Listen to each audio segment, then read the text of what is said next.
Not a topic I think there's anybody in this room who is uninterested in, at least the inflation half of it. Most of you are also very interested in the money half, but from a different point of view. Whenever I talk about inflation, I am reminded of a wonderful story about the man who decided to take advantage of the growing science of cryogenics. That's the science of freezing people up so that they can be in deep freeze for a time and then restored to life. And he got himself put into the deep freeze for a 20-year period. And of course, before he went into the deep freeze, he left all his securities and his worldly belongings at his brokers with instructions to do the best he could for him. And 20 years later, after the deep freeze had worked, he was unthawed and came out of the deep freeze. And of course, the first thing he did was to run to the telephone to call his broker. And his broker said to him, "Well, you know, you're a millionaire many times over." "Oh, really?" said the man. "What happened to this stock?" And the broker said it went from here to here, multiplied 10 times, 20 times. "What happened to this stock?" He kept on going. But suddenly the telephone operator interrupted. The man was just ecstatic. The telephone operator interrupted and said, "Sorry, your 3 minutes are up. That'll be $250,000 for the next 3 minutes, please."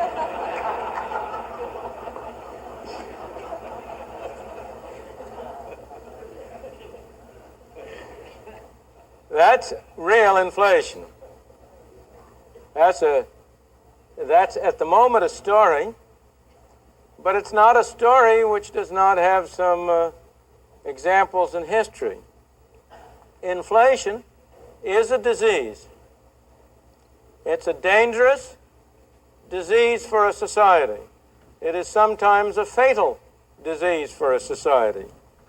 It's a disease that, if allowed to rage unchecked, can destroy a society. And we have many such examples. The classic examples, of course, are the extreme examples of Germany, of Austria, of Russia, after the First World War, when inflation really did reach levels at which the kind of apocryphal story I told you was a literal description of the reality.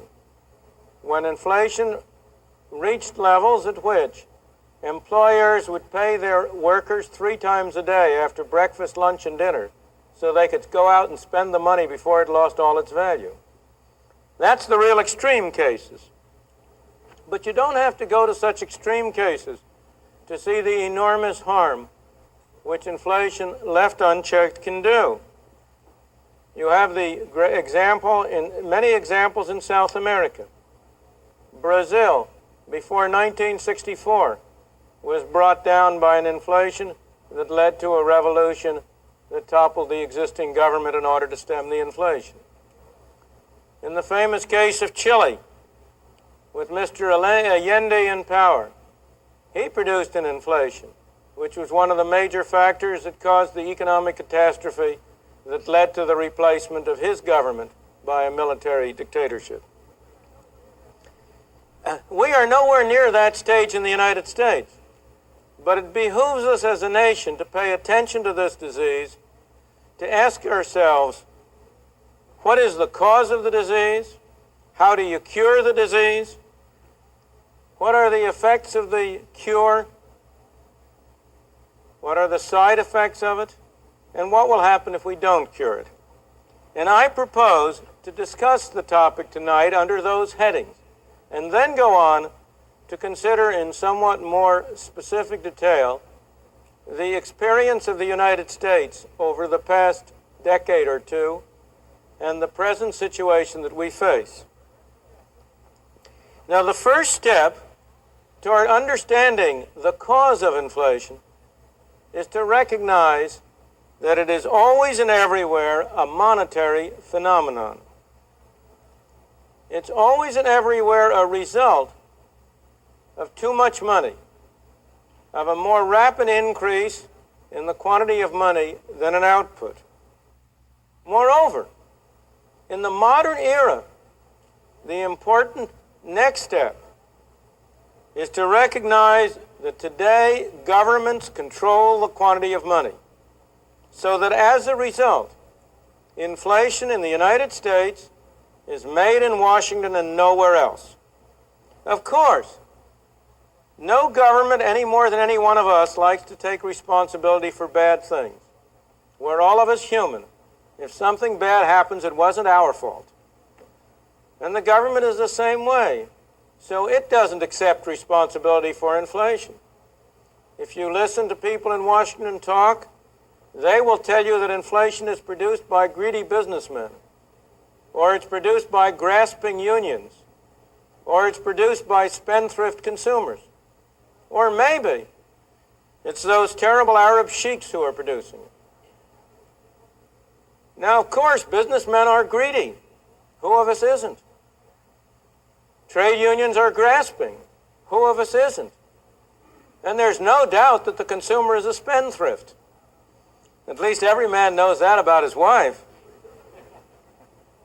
But none of them produce inflation, for the very simple reason that neither the businessman, nor the trade union, nor the housewife has a printing press in their basement on which they can turn out those green pieces of paper we call money. Only Washington has that printing press, and therefore only Washington can produce inflation. If you listen to the people from the communist world, they'll tell you inflation is a capitalist phenomenon. That's not true. If you look at Europe today, one of the most rapid rates of inflation in Europe has been in Yugoslavia, which is a communist country. One of the slowest rates of inflation has been in Switzerland, which is a capitalist country. So inflation is not a capitalist phenomenon. But neither is it a communist phenomenon. If Switzerland has low inflation, the United Kingdom in recent years has had inflation rates running up to 20-25% a year. Italy has inflation rates today of that order of magnitude. Inflation is not a capitalist phenomenon, it's not a communist phenomenon, it's a printing press phenomenon.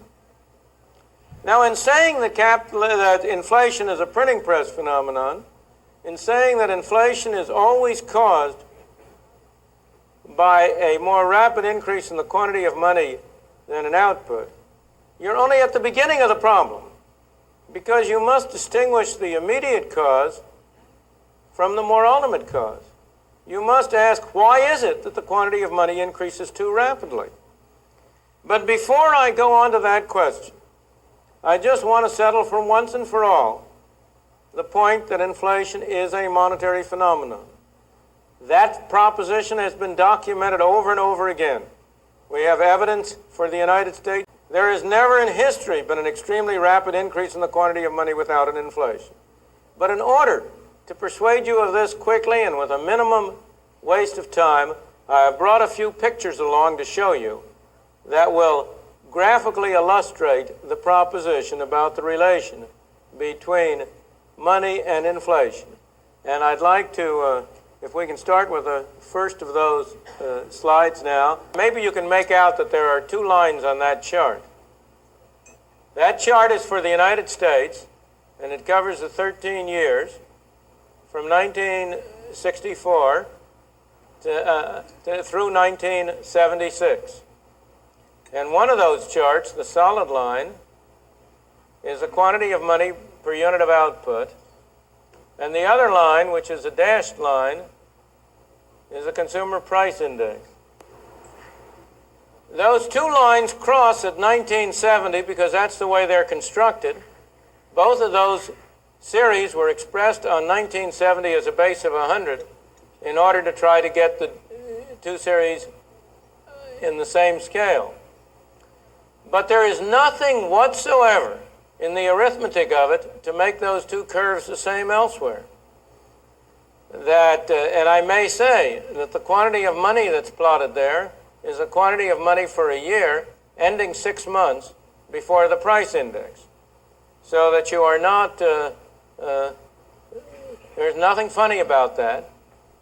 And you can see that the two lines are almost indistinguishable. Now, I've got a segment of 13 years up there, but if I had a segment of 100 years, the relationship would be the same way throughout the whole of that period.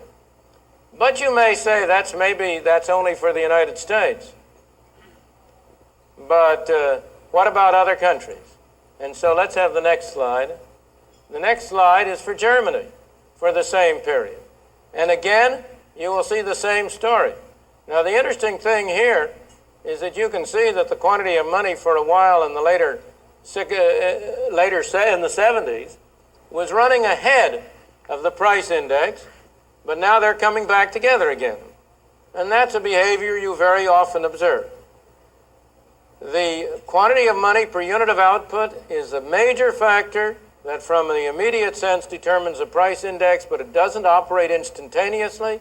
Sometimes there are delays of a year or two, but sooner or later they all come back together. Well, the United States and Germany are very similar countries. What about another country? Let's have the third chart. And the third chart there is supposed to be for Japan. I can't read it. Is that what it says up there? That's for Japan. And you will notice that Japan experienced a much greater price rise than either the United States or Germany did. But Japan has now been coming back. It's done a remarkable job of controlling the quantity of money. And as a result, the rate of price inflation in Japan has come down from close to 30% a year to where today, in the period after this chart, it's back down to about 7%. But again, you have the same synchronism between the two charts. Now, the next chart, let's have the next chart, which is for Great Britain. You can see each one of these has a little bit more inflation than the preceding one, but each one of them, you again have the same relationship in every case between the quantity of money and prices. Now, one of the interesting things about that comparison between Japan and the United Kingdom is you will hear many people telling you that the real reason you have inflation is because of trade unions. If you listen to anybody telling you about Great Britain's plight, they will tell you that the real problem in Great Britain is that you have such strong trade unions that they push up wages and that causes inflation. Well, if that explains this relationship for Britain, what explains the previous chart for Japan, where trade unions are not very important or much weaker than they are in Great Britain? Or what explains the next chart, which is a honey, for Brazil? Can we have the last chart? Now that's an inflation that's really an inflation. That's none of these baby inflations we've been playing with. Of course, there are still better ones in Argentina and Chile, but we don't have a big enough room. Now here again, if trade unions cause inflation, as you know, Brazil has a military government, and trade unions have absolutely nothing to say about anything except as they are branches of the government apparatus.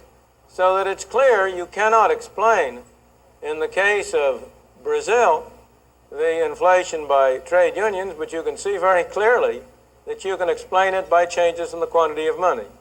Thank you. We can have the lights back on now. As I say, that's a very small sample of the evidence that is available on the linkage between the quantity of money on the one hand and prices on the other. That evidence is available for hundreds of years in many countries, and there are no exceptions. But that only gets you to first base. The question is, why is it that the quantity of money increases relative to output? If you go back 100 years ago, and here in California this is very appropriate to go back a little more than 100 years ago, sometimes the quantity of money increased more rapidly than output because of discoveries of gold or precious metals. As you know, you had the gold rush in California in late 1840s, early 1850s. You had the Australian gold discoveries in the same period in 1850s. And you had a worldwide inflation as a result. In the 1890s to 1913, you had a worldwide inflation because of the perfection of the cyanide process for extracting gold from low-grade ore, which produced an outpouring of gold from South Africa. to supplement the gold strikes up in Alaska. But those were the good old days, before the days when governments discovered that it could escape from that relic of an earlier time, the discipline of gold, and that it had a much more scientific method of controlling the quantity of money by ending the link to gold and instead turning to government-dominated money. And today, you do not have inflations for those reasons. Today, you have inflations because governments create a very large quantity of money. The question is, why do governments do that? And today, in the main, there are fundamentally three reasons, in my opinion, why we have experienced inflation and why it is a threat. The first, and by far the most important, is in order to pay for government spending. Now, of course, I say the government does this. That's wrong. The government doesn't do it. You do it. I do it. We, the citizen, do it. We tell the people in Washington, we tell our congressmen and our senators and our representatives, we want you to spend more money on us. But we don't want you to put any taxes on us. Oh, no. We don't want you to levy taxes. We want you to spend more, but we don't want you to tax more. There's no way you can do the one without the other. The real tax on the American people is what government spends. If government spends if the federal government spends $450 billion and only raises $400 billion in taxes, who do you suppose who pays that other $50 billion? Do you suppose the tooth fairy does? You pay it, and I pay it. And one of the ways we pay it is by the tax which we call inflation. Inflation is, from this point of view, a form of taxation. If government spends more than it takes in the form of things that are called taxes, it has to meet the difference, either by printing money or by borrowing from the public at large. Printing money is a very attractive device because inflation, from the point of view of a person sitting in Congress or in the Senate, is a wonderful tax. He doesn't have to vote for it. Have you ever known of a congressman who got up and said, I vote to impose a tax in the form of inflation of 10% next year? No, sirree. Inflation is a tax which is imposed without representation and which nobody has to vote for. And of course, it's a marvelous tax from the point of view of a congressman trying to meet the demands of his constituents for more spending. Inflation is taxation, yields tax revenue in three different ways. It yields it directly. We think of these pieces of paper we carry in our pocket as money, but it would be just as accurate to think of those as receipts for the taxes you've paid. If you pay the government $100 directly in taxes, the government sends you back a receipt. You paid us $100 in taxes. Well, now the beauty of printing money is that the receipt is right straight with the payment of taxes. What you're getting there is not money, but tax receipts. And from the point of view of the government, those pieces of paper, and I'm exaggerating, of course, they're not really pieces of paper. That's only the primitive way of doing it. In our modern age, we do it in a more sophisticated way through using a bookkeeper's pen or a computer instead of having to turn the printing press. It's in the form called deposits, one of the most misleading terms in the human language. When I think of a deposit, I think I put something there and there it is. But you know, when you go into a bank and deposit money, the people behind the counter run as fast as they can to another part of the bank to pay it out over another counter in the form of loans. It's not deposited there. And similarly, when the government sends a check, it may, in effect, be doing the equivalent of printing paper money.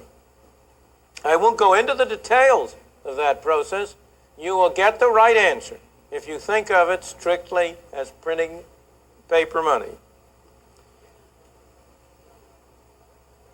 So when the government gets revenue from inflation directly in the form of these pieces of paper, it can go out and spend without having gotten taxes from anybody. But it also gets revenue in two other ways. In the first place, with the kind of tax system we have, inflation raises other kinds of taxes without anybody having to vote for it. You might think that if prices go up by 10% and your income goes up by 10%, you're in the same position as you were before. But you're not. You're pushed up into higher brackets of the income tax, and on the average, if prices go up 10% and your income goes up 10%, your taxes will go up 15%. So that the Congress, again, is in a marvelous position. It can vote to lower tax rates when, in fact, taxes are going up. There's a lot of talk in the papers these days and the news these days about the president proposing a tax cut next year. That's pure fiction. Nobody is proposing a tax cut. These much publicized tax cuts of the past few years have not been tax cuts at all. Inflation has raised taxes, and the so-called tax cuts has given back a small part of that to the taxpayer. But the actual taxes the taxpayers have paid have gone up as a result of the automatic effects of inflation. In the third place, the government gets revenue from inflation by repudiating its debt. Many people keep worrying about the government debt. That's not something you should worry about, because the government debt today is smaller, that is the announced government debt, the open and above board government debt, bonds outstanding and the like, is smaller as a percentage of the national income than it was 20, 30 years ago. How can that happen? Every year we have deficits. How can the debt be going down? Because those are not real deficits. They are deficits that have been financed by inflation. Anybody who has bought government securities in the past 10 years has paid the government for the privilege of lending to it.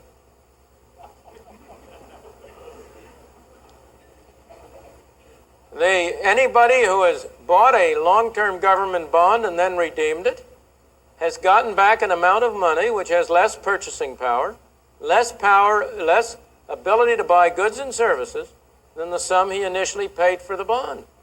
And to add insult to injury, he's had to pay taxes on what they call interest. And as a result, the debt has gone down in meaningful terms. So that inflation is a marvelous resource for a government in all three of these ways. That, as I think, has been the main reason throughout history, not only now, but going back for thousands of years. You know, you had a great inflation during the time of the Roman Empire, when Diocletian was emperor. He did it in a different way. He did it by taking nice, good, full-bodied silver coins and replacing the silver by an alloy that was worthless until there was less and less silver, until one of the history books talks about the ancient denarius, which used to be a full-bodied silver coin, finally having become, in Diocletian's era, little more than a copper coin with a wash of silver. Now, I happened to come across that quotation the same year in which the American Treasury was replacing our full-bodied silver coin by a copper coin with not even a wash of silver, only of nickel. History does repeat itself.